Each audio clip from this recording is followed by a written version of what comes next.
Inaasahang dadagsa ang mahigit 8,000 biyahero sa Calapan Port sa Oriental Mindoro na pabalik sa Batangas ngayong Biyernes, November 3. Inihahanda na rin sa makapal na buhos ng pasahero ang mga bus sa Batangas Port.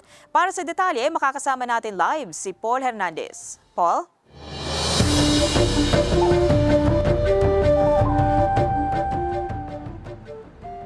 Ivy, ganito yung usual situation dito sa bus terminal sa Batangas Port. Sa gawi kong kanan, eto nakaabang lang yung mga bus units dito, no. Inaasahan ng mga bus driver, gayon din ng mga dispatcher na ngayong araw, 4,000 na mga pasahero yung maihatid nila pa Metro Manila.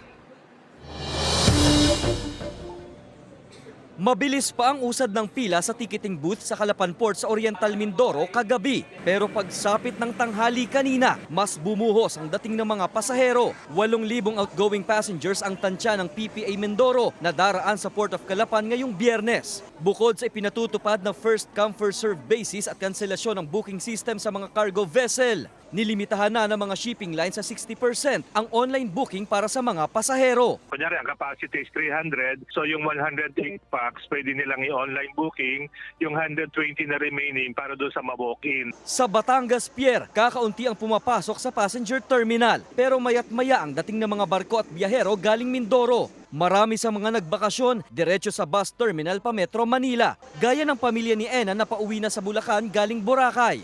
Niiwasan na rin kasi namin yung bugso ng pag-uwi para hindi matraffic, tsaka marami pa rin kaming gagawin pa rin.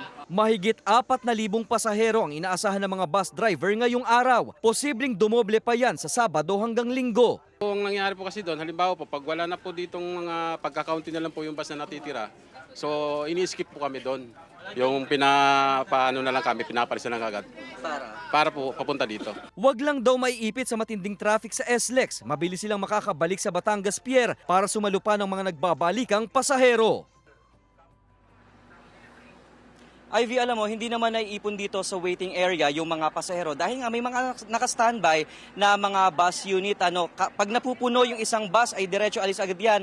Gayun din sa iba pa. Kaya naman napakabilis ng turnaround time. Ivy. Maraming salamat, Paul Hernandez.